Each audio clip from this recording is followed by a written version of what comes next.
Okay, limerence. So, gagamitin ko yung word na limerence, pero ang context nito, PBB. Okay? Ano tong word na limerence? Yung limerence is uh, uh, an obsessive and strong attachment to another person with a strong need for reciprocation. So, ibig sabihin, ito yung parang nai-infatuate ka, na-attract ka sa isang tao na kailangan suklian din niya. Limerence. Pero ito yung feeling na panandalian lang. So, ano mo sasabihin yon sa PBB o sa Pinoy Big Brother House? Kaya nga, ako, binablog ko yung PBB kasi nakaka-research ako ng mga psychological terms na pwede nating malaman. At kung pwedeng pag pumunta tayo sa mga psychologists at psychiatrists, pwedeng sabihin nilang limerence lang yan. Okay? Yung limerence is may may limit. So pag nag-set in na yung reality sa iyo, nawawala yung limerence. Now, anong kaibahan nito sa love? Pag love is nag-set in reality, nasa labas na kayo ng bahay ni kuya, then kayo pa rin, then that's love already. So yun, yung mga nararamdaman nilang infatuation, yung mga nararamdaman nilang kilig, ano yan, maybe it's just limerence dahil sila yung magkakasama. Yung yung Kiss o yung Jokira, di ba? Yung kay Josh at saka Josh Ford at saka kay Kira Ballinger. Hindi natin alam kung friends pa maaring sige, nasa loob pa ng bahay eh. Sila magkakasama. Sila yung tumitira dun sa bahay. What if paglabas?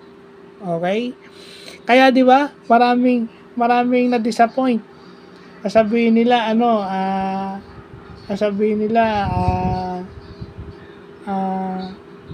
Jar Piang, pero nauwi sa JM Piang. Oh. Tapos kala nila Jarlet, yung love team ni Colette at saka ni Jaren, pero nauwi sa yung love team ni Kai at saka ni Rain. So hindi mo masasabi yun. Di ba? Marami kayong siniship sa loob ng bahay ni Kuya, pero iilan lang yung nagkakatotoo sa labas. At yung feelings nila, baka limerence lang yun, except for JM Piang. So, yun na, hindi natin alam kung, kasi inamin ni Kira na meron siyang boyfriend sa labas. So, hindi natin alam kung hanggang friends lang yung nila ni parang sige sa labas okay lang, pero ano kaya yung magiging opinion ng boyfriend ni Kira sa labas? Hindi kaya siya nagsiselos? Dahil halos matindi na yung attachment ni Josh kay Kira, parang binabakura na nga eh. So hindi natin alam yun kung limerence. Hindi natin alam kung gaano itatagal ni Kira at saka ni Josh. Paglabas kaya ganun pa rin. Kasi once na makalabas na sila ng bahay ni Kuya, diyan na magsiset in yung reality. Kasi nandun na sila ulit sa regular nila eh. Nandun na ulit sila sa regular environment nila. Hopefully, kung ano yung lessons nila in a confinement, madala nila. Kumbaga, sinasabi nga nila pa yung PBB daw, parang retreat. Long retreat, 100 days. And then, pag alis mo ng bahay ni Kuya, ano ka na? Ang dami, yun yung sinabi ni AC na kaya siya sumali dahil anong lesson yung sabi kasi ng mga friends niya na marami daw lesson sa loob ng bahay ni Kuya. So anong lesson yung madadala niyo paglabas? So yung sinasabi ko lang kaya ako nagba-vlog ng ganito kasi psychology wise kailangan natin yan.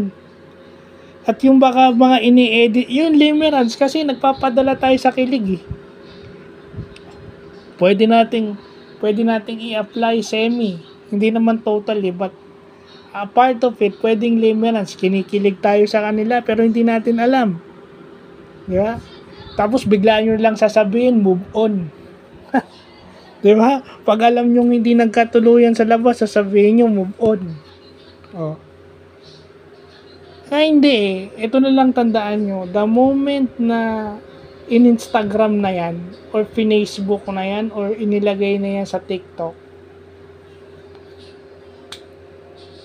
that confirms na may relationship na isang tao. Kasi it means na sigurado na siya, kung babae ka, sigurado ka dun sa guy and vice versa. Kasi ginagawa pag nagbi-break, ano ginagawa pag nagbi-break? Binubura yung mga pictures, di ba? Ang usually sinasama is pictures solo nila or with their families and friends. Friends, ha? Hindi significant other. So yun, no, hanggat walang kasi hindi naman, okay, meron naman kasi na meron naman kasing relationship na bibirang mag-Instagram, bibirang mag-post sa Facebook, bibirang mag-post sa Instagram. Pero may mga videos na lumalabas. Kasi may mga taong nakakakita na sila. Say ko na lang sila, sino ba to? Si Sam Versosa tsaka si Rian Ramos. Hindi ko makita na bira lang mag-post si Rian ng iilan lang ata yung sa Instagram ni Rian, iilan lang ata yung pictures niya with Sam. Pero alam nung sila, going strong yun. Kasi may mga videos, may mga na sila. So mag-antay na lang kayo sa ganun. Bakit naman ikakahiya ni Ivana kung si Dustin na yung gusto niya? Kasi nga, yun na nga yun. Meron tayong hindi nakikita. At meron din nagsasabing may jowa na si Ivana, pero hindi natin alam kung totoo yun. Kasi ilang beses naman niya dininay na hindi totoo yung pagkaka-involve niya sa isang politician. Yun yung sinasabi. Kahit na may lumalabas sa pangalan, wala siyang kino-confirm. Only the girl, only Ivana or only Kira or Josh can confirm kung ano yun. Kasi alam mo si Josh, sinabi niyang gusto niya si Kira. Pero yung pagkagusto ba niya kay Kira, mauuwi ba yun in a relationship o magiging sila ba paglabas? Hindi natin alam.